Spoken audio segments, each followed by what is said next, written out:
Hey everyone, and welcome back to the channel. Today we re-pulling back the curtain on some of the most revered figures in American history, the Founding Fathers. We often see them as heroic, almost mythical figures who birthed a nation on the principles of liberty and justice for all. But the real story is, as always, a lot more complicated. These men were products of their time, with flaws, contradictions, and secrets that challenge the pristine image we have of them. So, grab your cup of tea, get comfortable, and let's dive into the dark secrets the Founding Fathers tried to hide.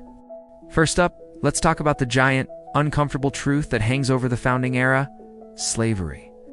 While they penned soaring words about freedom and unalienable rights, many of the most prominent founders were slaveholders. George Washington, the father of the nation, owned hundreds of enslaved people throughout his life.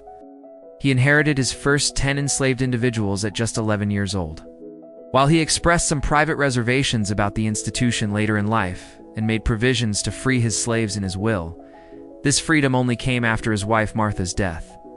This meant that for the hundreds of people he held in bondage at Mount Vernon, his powerful words about liberty did not apply to them during his lifetime. The very hands that signed the Declaration of Independence were part of a system of brutal oppression, and he wasn't alone. Thomas Jefferson, the primary author of that same declaration, is perhaps the most striking example of this contradiction. He wrote that all men are created equal, yet he enslaved over 600 people during his lifetime at his Monticello plantation. Jefferson publicly condemned the slave trade, calling it a hideous blot, but he never freed the vast majority of the people he owned. The economic and social realities of his world were deeply entangled with slavery, and he, like many of his peers, failed to live up to the ideals he so eloquently articulated. The story is even more complicated by evidence suggesting he had a long-term relationship with Sally Hemings, an enslaved woman on his plantation with whom he fathered several children. These children were born into slavery, a stark and personal testament to the deep-seated hypocrisy of the era. But the secrets don't stop with slavery. Let's talk about their finances. Many of the founders weren't just driven by high-minded ideals. They also had significant personal financial stakes in the Revolution. Before the war, British policies like the Stamp Act and various trade restrictions directly impacted the bottom lines of wealthy colonial merchants and landowners like John Hancock. Hancock, famous for his flamboyant signature on the Declaration, was one of the wealthiest men in the colonies, and his business, which sometimes involved smuggling to avoid British taxes, was severely hampered by British rule. For men like him, independence wasn't just a philosophical pursuit. It was also a sound business decision. It promised freedom from British economic control and the opportunity to shape a new nation's economy to their benefit. Then there's the story of Robert Morris, often called the financier of the Revolution. He personally bankrolled much of the war effort, a truly patriotic act. However, he also used his position as superintendent of finance to his own advantage, engaging in private business deals and speculation that blurred the lines between public service and personal enrichment. After the war, his aggressive land speculation led to his financial ruin, and this hero of the Revolution ended up in debtor's prison for 3 years. It's a reminder that even among the heroes, ambition and personal gain were powerful motivators. Now, let's shift to the political backstabbing and intense rivalries that nearly tore the new nation apart from the inside. We imagine the founders as a unified band of brothers, but the reality was more like a political soap opera. The feud between Alexander Hamilton and Aaron Burr is the most infamous. It was a clash of towering ambitions and personal insults that simmered for years. They were rivals in New York law and politics, constantly thwarting each other's ambitions. The conflict escalated through public letters, private gossip, and political maneuvering. Culminating in their legendary duel in 1804, Hamilton was killed, and Burr's political career was destroyed. This wasn't a noble disagreement over policy. It was a bitter, personal conflict that ended in tragedy, robbing the young nation of one of its most brilliant minds. And the Hamilton-Burr duel wasn't an isolated incident. The political climate was vicious. John Adams and Thomas Jefferson started as close friends and collaborators on the Declaration of Independence. But their relationship fractured under the weight of political differences. During the election of 1800, their respective camps launched some of the most brutal smear campaigns in American history. Adams' supporters called Jefferson an atheist and a radical who would bring chaos to the nation. Jefferson's allies painted Adams as a monarchist who wanted to create an American dynasty. They accused each other of being traitorous, unprincipled, and dangerous. They eventually reconciled late in life, exchanging thoughtful letters. But their bitter political war shows how deeply divided the founders could be. Another dark area is their treatment of Native Americans. While the Declaration of Independence spoke of equality, it also referred to Native Americans as merciless Indian savages. This language reflects a widely held and deeply damaging perspective.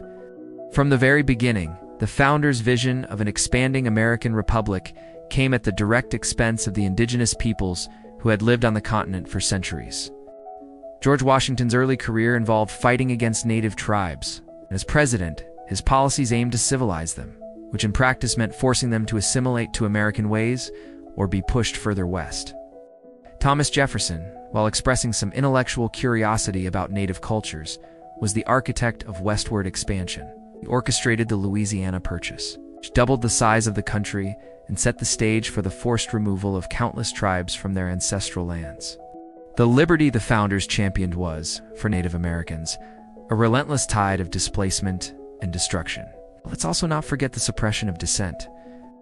The Alien and Sedition Acts of 1798, signed into law by President John Adams, are a shocking stain on the founders' legacy. In a nation supposedly built on free speech, these laws made it a crime to publish false, scandalous, and malicious writing against the government. Essentially, they criminalized criticism of the president and the ruling party. Several newspaper editors and even a congressman were arrested and imprisoned under these acts. It was a moment of intense political paranoia, where the Federalist Party, led by Adams and Hamilton, tried to silence their Jeffersonian Republican opponents. While the laws were eventually repealed, they stand as a stark warning that even the founders themselves were capable of trampling on the very freedoms they claimed to hold sacred when it served their political interests. Finally, let's touch on their personal lives, which were far from the stoic, virtuous images we see in portraits. Benjamin Franklin, often portrayed as a wise, grandfatherly figure, cultivated this image carefully. But in his younger years, especially during his time in London and Paris, he had a reputation as a womanizer. He fathered an illegitimate son, William, and his long-running flirtations were the stuff of legend in European courts. He was a master of public relations, crafting a persona of rustic American wisdom while enjoying a much more worldly and hedonistic lifestyle behind the scenes. Gouverneur Maurice, another key founder who wrote large sections of the Constitution, was also known for his scandalous affairs and lost a leg in a carriage accident, supposedly while fleeing from a jealous husband. These stories don't negate their incredible contributions, but they paint a much more human and much more flawed picture of these men. So why is it important to talk about these dark secrets? It's not to tear down these figures or to say their accomplishments don't matter. The creation of the United States and the ideals enshrined in its founding documents are undeniably monumental. But understanding their flaws and contradictions is crucial. It helps us see them not as gods, but as complex human beings who were wrestling with the monumental challenges of their time. They built a nation on ideals they themselves could not fully live up to. Recognizing this hypocrisy isn't an act of disrespect. It's an act of historical honesty. It reminds us that the struggle to create a more perfect union is an ongoing process. The work wasn't finished in 1776 or 1787. It's a journey that continues today, and it requires us to constantly question, challenge, and strive to live up to the ideals that the founders themselves often fell short of. The history of the Founding Fathers is not a simple story of heroes, but a complex, messy, and fascinating tale of brilliant but flawed men who changed the world. Thanks so much for watching.